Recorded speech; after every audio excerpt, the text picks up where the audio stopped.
2 de la mañana retomamos el tema de lo ocurrido el día de ayer, esta deflagración en Villa María del Triunfo que ha dejado un fallecido y más de 40 heridos. Esto de acuerdo a información oficial del Ministerio de Salud. Vamos a conversar de inmediato con el doctor Pedro Gamio, ex viceministro de Energía, especialista además en temas energéticos. Doctor Gamio, bienvenido al programa. Doctor Pedro Gamio, ¿nos escucha?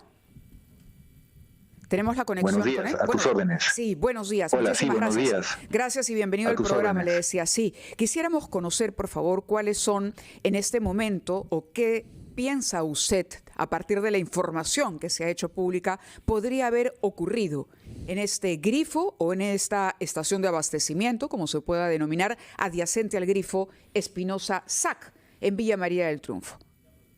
De acuerdo a la información preliminar que se ha hecho de conocimiento público, se estaba transfiriendo gas natural, gas metano, sí, desde un compresor a un contenedor móvil, y a la vez se estaba despachando gas natural vehicular en esta estación.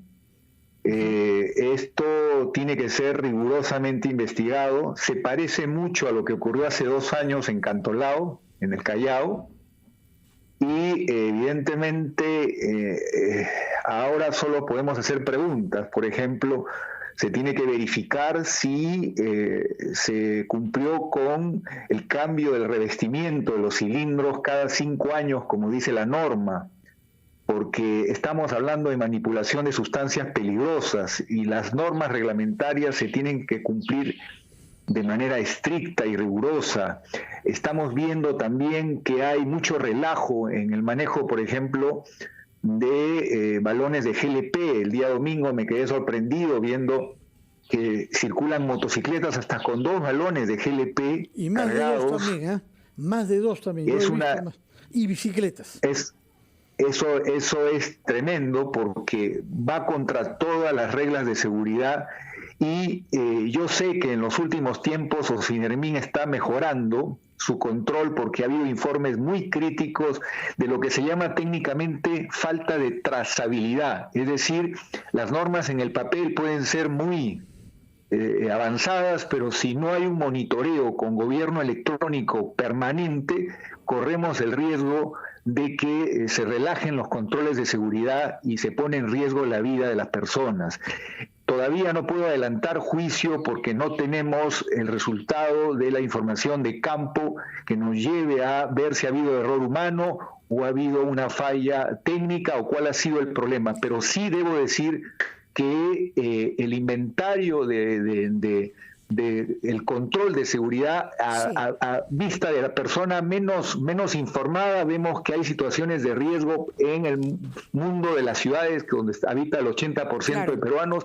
Vemos que hay situaciones que no deberían darse y que muestran que falta labor de fiscalización y de educación al ciudadano. Como el traslado, por ejemplo, lo que mencionaba usted y lo que corroboraba Fernando también, que ambos han visto el traslado de estos balones en motocicletas o bicicletas. Ahora, usted habló en principio cuando le preguntábamos de un cambio de revestimiento de los cilindros, ¿no? Esto debe ser parte de un protocolo permanente. Y usted decía, es momento de hacerse preguntas. Esa es una pregunta. ¿Qué otra pregunta importante habría que hacerse hoy para iniciar las investigaciones? Por ejemplo, esa es una, pero ¿cuál haría usted desde su conocimiento y experiencia para verificar que hubo o no hubo aquí una negligencia en el manejo del combustible?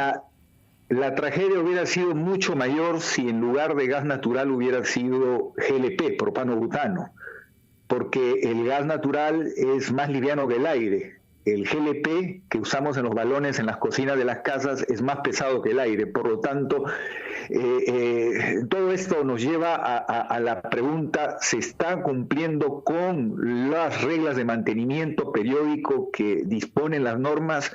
En este momento está siguiéndose lo que el propio sindicato de Ocinermin reclamó hace algún tiempo, la urgente necesidad de reforzar los sistemas de fiscalización porque durante un tiempo, no sé si recuerdas, se tercerizaba estos servicios, eso ha sido una práctica equivocada, y se tiene que hacer un gran esfuerzo por la trazabilidad con gobierno digital. Creo que tenemos que ir a una cruzada nacional. No olvidemos lo que pasó en Villa El Salvador también, que fue una tragedia muy cercana que todos recordamos. Camión cisterna, sí.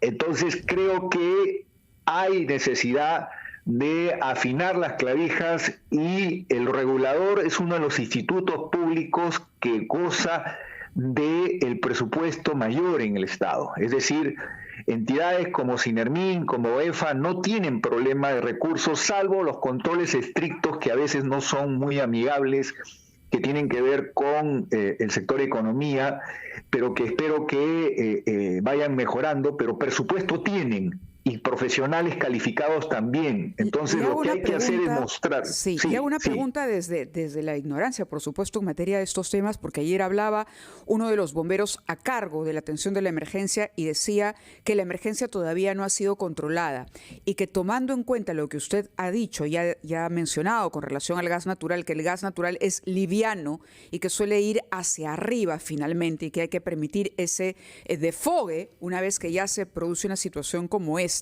¿Usted diría a estas alturas que ya pasó lo peor y que eso es lo que corresponde hacer? ¿Y qué medidas habría que atender o tomar de inmediato? Porque la gente puede estarse preguntando en este momento, sobre todo los vecinos, ¿debo permanecer en la zona? ¿No debo permanecer en la zona?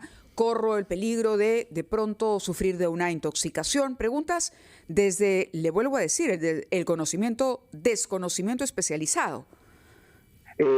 Los bomberos tienen un registro del nivel de incidencia que ellos tienen que atender y es increíble cómo en primer lugar el GLP y en segundo lugar el gas natural está comenzando a ser una ocurrencia frecuente, pero en el caso del GLP es mucho mayor.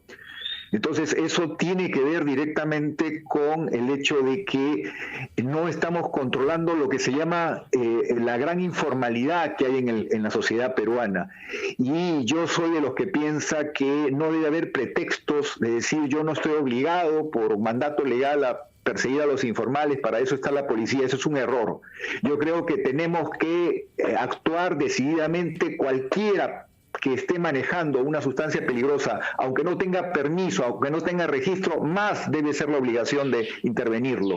O sea, el hecho de que sea informal no nos debe inhibir del control, sino al contrario, debe ser un mandato mayor. Y por eso yo sugiero y exhorto a los Sinermin a hacer un gran plan de emergencia a nivel país que signifique aplicar al pie de la letra las normas de seguridad, mejorar las normas de seguridad, pero mostrarle al ciudadano que estamos respaldados con un sistema de fiscalización que lleva a evitar estos problemas, esas tragedias humanas que se provocan. Ahora, con la pregunta en concreto, 500 metros del lugar de donde se ha producido la deflagración tiene que ser evacuado hasta que la autoridad competente diga que ya no hay riesgo de presencia de la sustancia peligrosa en el área.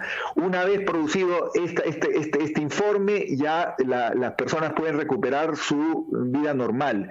Pero el consejo clave es actuar, sí. Sí, quería preguntar algo. Se habla del grifo en donde ha tenido lugar esto y su cisterna de gas, pero ese grifo forma parte de una cadena a nivel nacional, que es la cadena Primax. ¿Hay una responsabilidad de esa cadena o es el grifo el que es responsable de asegurar que su tecnología corresponde a las normas de seguridad? El expediente que debe ser manejado con el mayor rigor debe dar cuenta al final de cuál es la causa del problema y resultan una responsabilidad y también un resarcimiento. Ese resarcimiento evidentemente involucra a la propietaria de la estación y también es una pauta para la autoridad cómo están cumpliendo los actores de la cadena de comercialización de este recurso tan importante, pero que es una sustancia peligrosa, las normas vigentes. Al final, lo que quiero decirle es que hay una responsabilidad civil También, evidentemente, en función a lo que surja de las investigaciones por parte de la Fiscalía, porque ha habido la pérdida de una vida humana y hasta el momento 40 heridos, estamos hablando de la posibilidad de una acción que tenga que ver con el hecho de homicidio por negligencia y hay responsabilidades que determinar. Todo eso tiene que salir a luz, pero lo más importante ahora es reflexionar que el Cuerpo Nacional de Bomberos reporta como principal causa de incidencia en nuestras ciudades el manejo de estas sustancias peligrosas que tienen que ver con combustibles, empezando con el GLP, y eso está obligando a que lo que está en el papel se cumpla, porque son demasiados incidentes que rompen promedios en otros países, en otras ciudades. Quiere decir que en el Perú está fallando este tema. Claro que sí. Le agradecemos su participación en el programa. Ha sido el doctor Pedro Gamio, ex viceministro de Energía, especialista en temas energéticos. Nosotros debemos ir a una pausa, son ya las 8:45, pero al volver conversamos con el señor Larry Ampuero. Él ya se encuentra en la cabina de RPP, vocero de la Sutran. Vamos a hablar de accidentes de tránsito que están a la orden del día. ¿Cómo fiscaliza Sutran estas incidencias para disminuir también la cantidad de accidentes en las pistas del país?